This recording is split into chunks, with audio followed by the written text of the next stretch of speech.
नमस्कार, आप live cities देख रहे हैं। मैं हूं जय शुक्ला। आम बजट 2024 में बड़े बड़े ऐलान किए गए।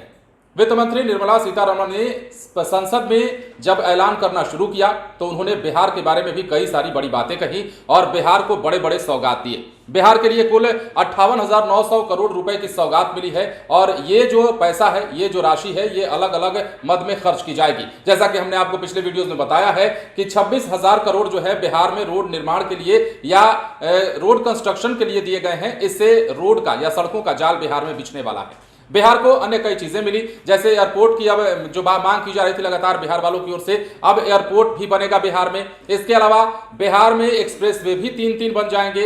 इसके अलावा युवाओं पर भी फोकस किया गया है। कृषि मद में भी पैसे जारी किए गए हैं और बाढ़ से बचाव के लिए भी 11,500 करोड़ रुपए सरकार की ओर से दिए गए हैं। मतलब बिहार को विशेष राज्य का दर्जा नहीं मिला, लेकिन बिहार के लिए जिस विशेष मदद की बात नीतीश कुमार के मंत्री या नीतीश कुमार खुद कर रहे थे, वो मदद जरूर दे दी गई है मोदी सरकार की ओर से। और बजट पेश करते हुए निर्मला सीतारमण ने जो बड़े बड़े ऐलान किए हैं, उनका असर सामानों पर भी पड़ेगा, सामानों की कीमतों पर भी पड़ेगा, कई प्रोडक्ट्स के कीमतों पर भी इसका असर पड़ने वाला है। और उन्हीं कीमतों के बारे में हम आपको इस वीडियो में बताने जा रहे हैं कि कौन सी चीजें सस्ती होने जा रही हैं और कौन सी चीजें अब महंगी होने जा रही हैं।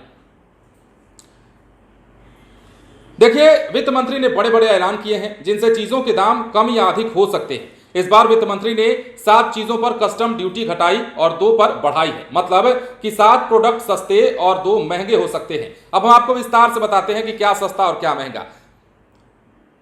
वित्त मंत्री ने कैंसर मरीजों के इलाज में बड़ी राहत दी है। मेडिकल में कैंसर से जुड़ी बीमारियों में इस्तेमाल होने वाली दवाएं, उपकरणों पर कस्टम ड्यूटी घटाई गई है। इससे कैंसर का इलाज सस्ता हो जाएगा। आपको पता है कि बिहार सहित पूरे देश में कैंसर के मरीज किस प्रकार इन दिनों बढ़ रहे हैं और कैंसर का इलाज इतना महंगा होता है कि हर कोई करा नहीं पाता है। दवाइयां इतनी महंगी होती हैं कि हर कोई कैंसर का इलाज कराते कराते, दवाइयां खरीदते खरीदते अपनी संपत्ति तक बेच डालता है। और इसीलिए कैंसर एक ऐसी बीमारी है जिसके बारे में कहा जाता है कि ये अगर किसी को हो जाए तो अगर वो मध्यम वर्गीय परिवार से है तो शायद ही उसके अपनों की जान बचने की संभावना होती है। लेकिन अब कैंसर के मरीजों के लिए दवाओं को सस्ता कर दिया गया है। आम बजट से ये अच्छी खबर निकलकर सामने आई है। इसके बाद अगर हम बात करें, वित्त मंत्री ने महिलाओं को भी बड़ा तोहफा दिया है। उन्होंने सोने और चांदी पर कस्टम ड्यूटी घटाकर 6% कर दिया है। इससे सोने और चांदी से बनने वाले गहने सस्ते हो जाएंगे।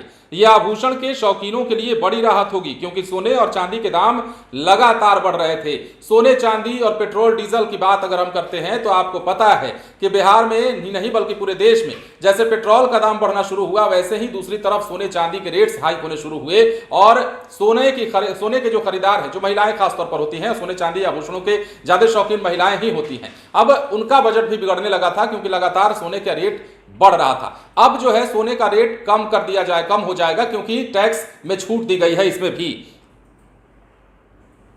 इसके साथ ही वित्त मंत्री ने मोबाइल फोन, मोबाइल चार्जर, बिजली के तार, एक्सरे मशीन और सोलर सेट्स पर भी टैक्स कम कर दिया है। चमड़े से बनी वस्तुओं के साथ झींगा मछली के दाम में भी कमी आएगी।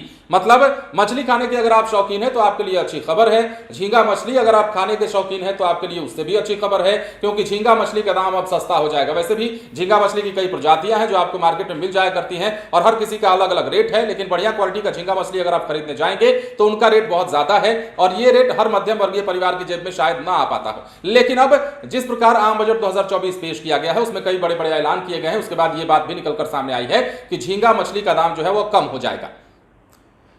इसके अलावा वित्त मंत्री ने कुछ टेलीकॉम इक्विपमेंट पर भी बेसिक कस्टम ड्यूटी को बढ़ा दिया है। पहले इन प्रोडक्ट्स पर 10% बेसिक कस्टम ड्यूटी लगती थी, लेकिन अब 15% लगेगी। अब महंगाई की बारी है और महंगाई की जब हम बात करते हैं तो ये जरूरी हो जाता है बात करना कि आम बजट 2024 में क्या कुछ ऐलान हुआ और इस ऐलान के बाद महंगाई का असर किस किस प्रोडक्ट पर पड़ने जा रहा है। सरकार ने प्लास्टिक प्रोडक्ट्स पर भी कस्टम ड्यूटी बढ़ाई है। इसका मतलब है कि प्लास्टिक से बनी चीजों के दाम में बढ़ोतरी होगी। मतलब प्लास्टिक से बनी चीजों के दाम भी बजट के बाद अब बढ़ सकते हैं, यह भी तय माना जा रहा है। इसके अलावा सोलर सेल या फिर सोलर मॉड्यूल बनाने के लिए इस्तेमाल होने वाले सोलर ग्लास पर भी टैक्स बढ़ा है। इसका मतलब है कि सोलर सिस्टम लगवाना अब थोड़ा सा महंगा हो जाएगा और ये आम बजट 2024 में वित्त मंत्री निर्मला सीतारमण के ऐलान के बाद लगभग साफ हो गया है। तो हमने आपको बताया कि क्या चीजें महंगी हो सकती हैं और क्या चीजें सस्ती हो सकती हैं। इसके अलावा अगर हम बिहार की बात करते हैं, एक बार फिर से हम बिहार की बात कर लेते हैं, क्योंकि 58,900 करोड़ रुपए बिहार के विकास के लिए दिए गए हैं। ये वो मदद है जिस मदद की दरकार बिहार के लोगों को थी, जिस मदद की दरकार बिहार सरकार को थी और खुद नीतीश कुमार को थी। आपको याद होगा जब नीतीश कुमार मोदी सरकार 3.0 बन रहा था, उस दौरान जब नरेंद्र मोदी के सामने नीतीश कुमार बोल रहे थे तो साफ उन्होंने कहा कि अब तो हम लोग साथ साथ आ गए हैं और अब तो सरकार भी बन गई है हमारी, तो अब तो बिहार के लिए कुछ कीजिएगा ना, इसी लहजे में नीतीश कुमार बोल रहे थे। और अब नीतीश कुमार की भी बड़ी जीत मानी जा रही है, क्योंकि नीतीश कुमार ने वो तमाम पैसे लेने का काम केंद्र सरकार से किया है जिन पैसों के बल पर बिहार का विकास कहीं ना कहीं रुका हुआ था। चाहे रोड कंस्ट्रक्शन की बात हो, मेडिकल कॉलेजेस की बात हो, स्टेडियम की बात हो, खेल के क्षेत्र में विकास की बात हो या फिर इंफ्रास्ट्रक्चर को बढ़ावा देने की बात हो, इन तमाम चीजों पर नीतीश कुमार बार बार केंद्र सरकार को झकझोरते रहे हैं, चाहे वो बीजेपी के साथ रहें या फिर बीजेपी के साथ ना रहें। लेकिन पिछले जितने टर्म में नीतीश कुमार बिहार की बागडोर में आए हैं, बिहार का बागडोर उन्होंने संभाला है। हालांकि बिहार में नीतीश कुमार जब जब पार्टी बदले हैं तब तब उनकी कुछ मांगे ऐसी रही हैं वो कभी नहीं बदली हैं। चाहे वो बिहार के विकास की बात कर ले, बिहार को विशेष पैकेज देने की बात हो या फिर बिहार के लिए आर्थिक मदद की बात हो, नीतीश कुमार लगातार केंद्र सरकार से मांगते रहे हैं, नरेंद्र मोदी से मांगते रहे हैं। और अब जबकि साथ हैं तो उन्होंने जो मांग की थी वो मांग अब केंद्र सरकार ने पूरी कर दी है। केंद्र सरकार ने पिटारा खोला है, बिहार वालों के लिए 58,900 करोड़ की सौगात दे डाली है। अब देखिए, कुल मिलाकर अगर बात करें तो दूरसंचार उपकरण महंगा हुआ है, पीवीसी प्लास्टिक जैसा कि हमने आपको बताया महंगा हुआ है, सिगरेट के दाम अब बढ़ जाएंगे, इसके अलावा हवाई सफर भी अब महंगा होने जा रहा है। और सस्ता, एक बार सुन लीजिए फिर से, कैंसर की दवाइयां सस्ती होने जा रही हैं, मोबाइल सस्ता मिलेंगे, सोलर पैनल सस्ता हो जाएंगे, चमड़े की जो वस्तुएं हैं उनके दाम में कमी आएगी, गहने यानी कि सोना चांदी हीरा और प्लेटिनम, स्टील और लोहा जो है, इलेक्ट्रॉनिक्स, क्रूज यात्रा, सी फूड, फुटवेयर, ये तमाम चीजें जो हैं अब सस्ती मिलने वाली है, मतलब इनके दाम में गिरावट जरूर आएगी। तो ये तमाम चीजें निकलकर सामने आई हैं। बिहार के बारे में हम अगर आपको बताएं तो एक बार फिर से ब्रीफिंग कर देते हैं। पटना पूर्णिया एक्सप्रेसवे और बक्सर भागलपुर एक्सप्रेसवे का निर्माण होगा। बोधगया राजगीर वैशाली दरभंगा स्पर्श, इसके अलावा बक्सर के पास गंगा के ऊपर अतिरिक्त 2 लेन का निर्माण कराया जाएगा। बिहार में मेडिकल कॉलेज, एयरपोर्ट्स और स्पोर्ट्स इंफ्रास्ट्रक्चर पर जोर दिया जाएगा। गया को इंडस्ट्रियल रीजन बनाया जाएगा। 21,400 करोड़ की लागत से पावर प्रोजेक्ट का ऐलान हुआ है। पीरपैंती में 2400 मेगावाट क्षमता के पावर प्लांट का निर्माण होगा। बिहार के कैपिटल इन्वेस्टमेंट के जरिए अतिरिक्त धन दिए जाएंगे। मल्टी इन्वेस्टमेंट बैंक के जरिए बिहार को सहायता दिलाने में तेजी लाई जाएगी। केंद्र सरकार ने बिहार में सड़क परियोजनाओं के लिए 26,000 करोड़ दिया है। विष्णुपद टेम्पल, गया महाबोधि टेम्पल, महाबोधि को काशी विश्वनाथ कॉरिडोर के तर्ज पर विकसित किया जाएगा।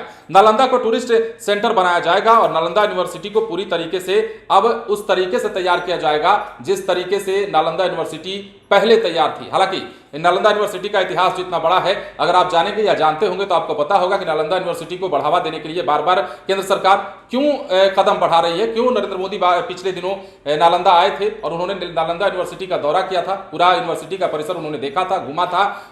तो उसके बाद उन्होंने कहा भी था कि नालंदा यूनिवर्सिटी को अब वो दिन आ गया है कि उसी यूनिवर्सिटी का दर्जा दिलाया जाए, उसी रूप में इसका विकास किया जाए, इसका इंफ्रास्ट्रक्चर डेवलप किया जाए जिस इंफ्रास्ट्रक्चर के लिए नालंदा यूनिवर्सिटी जाना जाता रहा है। अब देखिए, कभी शिक्षा का हब भी रहा है और अब जो है निर्मला सीतारमण ने चूंकि आम बजट 2024 पेश कर दिया है, इसमें बिहार के लिए कई सारी बड़ी बातें हैं। बिहार के सर्वांगीण विकास के लिए जो राशि मद में दी गई है 58,900 करोड़, उसका उपयोग सरकार किस प्रकार करती है और कैसे कैसे करती है, ये देखने वाली बात होगी। लेकिन जिन चीजों के दाम बढ़ सकते हैं, जिन चीजों के दाम कम हो सकते हैं, वो हमने आपको बताया है। सोने चांदी के दाम कम हो सकते हैं, प्लास्टिक की बनी चीजों के दाम बढ़ सकते हैं, इसके अलावा अन्य कई चीजें हैं जिनके दाम कम होते हैं, जैसे झींगा मछली हमने आपको बताया है। तो ये तमाम चीजें हैं। अब बिहार वालों को बड़ी राहत मिली है। देखना होगा कि इस पर विपक्ष क्या कहता है, क्योंकि बिहार में मॉनसून सत्र भी चल रहा है बिहार विधानमंडल का, और ऐसे में सवाल यह भी उठ रहा है कि नीतीश कुमार ने विशेष राज्य के दर्जे की मांग की थी, उस मांग को ठुकरा दिया गया है और अब जो भी दिया जा रहा है सिर्फ और सिर्फ बरगलाने के लिए दिया जा रहा है, क्योंकि विधानमंडल में लगातार विपक्ष के नेता इसी बात के लिए नारा लगा रहे हैं और नीतीश कुमार के लिए भी कई बड़ी बातें कह रहे हैं। बने रहें लाइव सिटीज के साथ। धन्यवाद।